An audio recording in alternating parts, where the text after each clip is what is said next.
തോൽക്കാനുള്ള മനസ്സില്ല എന്തായാലും. ഓനിങ്ങോട്ട് പോവുള്ളൂ. അത് ഞാൻ പറഞ്ഞതായിരുന്നു. ആ വാക്ക് അമ്മക്ക് വലിച്ചു കൊടുത്തിട്ടുണ്ട്. അങ്ങനെ ഗംഗാവലി പുഴയിലിടാൻ ഉദ്ദേശിച്ചിട്ടില്ല ഓനെ. ഞാൻ അപ്പളേ പറഞ്ഞു ലോറിക്ക് അധികം പരിക്കുണ്ടാവൂല, ക്യാബിന് അധികം പരിക്കുണ്ടാവും, ചിന്നിച്ചു തറൂല.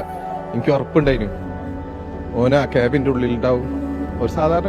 ഒരു സാധാരണക്കാരനെ കൊണ്ട് എത്ര കഴിയും അതിന്റെ പരമാവധി നമ്മൾ ചെയ്തു. കർണാടകയിലെ ശിരൂരിലുണ്ടായ മണ്ണിടിച്ചിലിൽ കാണാതായ അർജുന്റെ മൃതദേഹ ഭാഗങ്ങൾ ലോറിയിൽ നിന്നും പുറത്തെടുത്തപ്പോൾ വികാരധീനനായി ഉടമ മനാഫ്. അർജുന്റെ ലോറി 70 ദിവസങ്ങൾക്ക് ശേഷമാണ് കണ്ടെത്തുന്നത്. ഗംഗാവലിപ്പുഴയുടെ പോയിന്റ് 2 നിന്നാണ് ലോറി കണ്ടെത്തിയത്. 70 ദിവസം നീണ്ടുനിന്ന തിരച്ചിലിൽ ലോറി ഉടമ മനാഫ് സ്ഥലത്തു തന്നെ ഉണ്ടായിരുന്നു. തിരച്ചിലിനൊടുക്കം അർജുനെ കിട്ടും എന്ന പ്രതീക്ഷയിൽ തന്നെയായിരുന്നു മനാഫ്. ജീവനോടെ അർജുനെ കിട്ടിയില്ലെങ്കിലും അന്ത്യകർമ്മങ്ങൾക്കായി ശരീരഭാഗങ്ങളെങ്കിലും വീട്ടിലെത്തിക്കാനാണ് മനാഫ് പറഞ്ഞത്.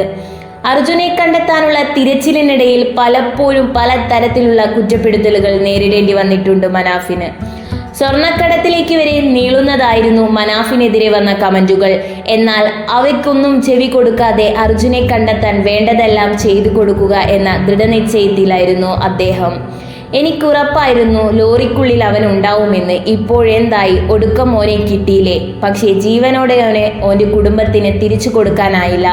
ഓൻ്റെ അച്ഛന് കൊടുത്ത വാക്കുണ്ട്, അത് പാലിക്കണമായിരുന്നു. മുറിഞ്ഞടർന്ന വാക്കുകൾ മനാഫ് പൂർത്തിയാക്കി. ലോറിയുടെ ക്യാബിനിൽ നിന്നും ലഭിച്ച മൃതദേഹം അർജുൻ്റേതാണെന്ന് തന്നെയാണ് നിഗമനം. നിലവിൽ മൃതദേഹ ഭാഗങ്ങൾ DNA പരിശോധനയ്ക്ക് അയച്ചിരിക്കുകയാണ്.